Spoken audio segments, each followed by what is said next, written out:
देखा जाए तो वेस्ट से समष्टि तक की यात्रा कैसे करें, यानी हम अपनी जिम्मेदारी निभाएं। हमारी जिम्मेदारी इंडिविजुअल है, आप उसको मत देखिए, आप स्वयं सुधर जाइए। तो हर व्यक्ति स्वयं सुधर रहा है, हिंदी प्रयोग हो रहा है, परिवार बन गया, आपने परिवार को बड़ा कर दिया, जो परिवार से समाज हो गया और समाज से राष्ट्र हो गया। राष्ट्र हमारा भारत है, भारत के अंदर आत्मा है, इसलिए पूरे भारत एक शरीर है, केवल भूखंड नहीं। तो ये भाव भाषा से आता है, जिसके ऊपर हम लोग बात करना चाहते हैं। इसलिए पूरे के पूरे अगर देखा जाए तो ये बातें न केवल प्रधानमंत्री ने पहली बार कई सारे शहरों में 300 मीटिंग, 46 से अधिक शहरों में 300 मीटिंग जो की थी, वो यही दिखाने के लिए कि भारत एक अलग देश है। हम पूरे वसुधैव को कुटुंब मानते हैं। आप कोने कोने में देखिए तो आपको पश्चिम बंगाल का भारतीय या गुजरात का भारतीय एक तरह का भाव दिखाई देगा। राम सबके हृदय में है, तुलसी सबके हृदय में है, परिवार सबके हृदय में है। इस बात को प्रधानमंत्री ने करके दिखाया। तो ये पूरे के पूरे काम को प्रदूषित कर रहे हो और हमें शिक्षा दे रहे हो विकास न करने का, उससे मुक्ति पानी होगी। अगर आप विश्व को एक मानते हो तो अगर भारत में कोई मुसीबत आता है, केन्या में कोई मुसीबत आता है, तो पूरे विश्व को एक साथ आगे बढ़ना होगा। जैसे भारत ने कोविड काल में अपने लोगों के साथ साथ करता है।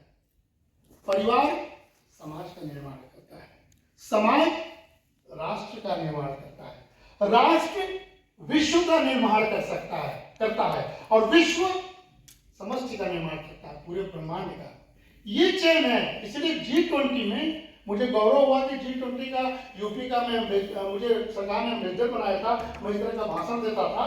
तो G20 का हमारा मूल सूत्र यही था, वसुधैव कुटुंबकम। इसके पीछे का यही सार है। प्रधानमंत्री ने पूरी दुनिया को बताया कि G20 का अध्यक्ष अगर भारत बना है तो आपके शर्त पर नहीं बना है, अपने शर्त पर बनेगा। तो उन्होंने कहा कि यही सूत्र दिया कि पूरा वसुधैव हमारा कुटुंब है, इसलिए जिम्मेदार आपको भारत की तरह होना होगा। इसलिए आप जो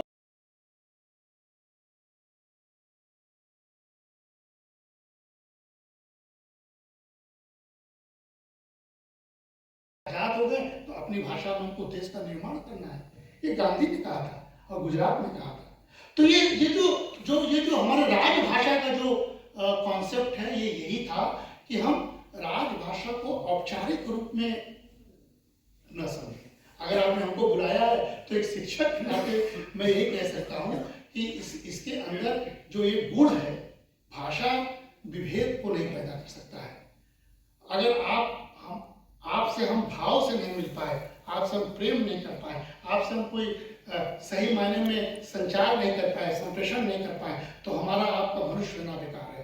तो हमेशा स्वाभाविक रूप से जो आपके मन में है उसको व्यक्त करने के लिए आपको जिस तरह का भी प्रयोग करना पड़ेगा, उसकी स्वीकृति बढ़ानी होगी। हिंदी भाषा को कम देखना, कमतर देखना, निम्नतर देखने की बात को नकारना होगा। अंग्रेजी ही एकमात्र भाषा है, इसके दिन गए, निश्चित रूप से गए।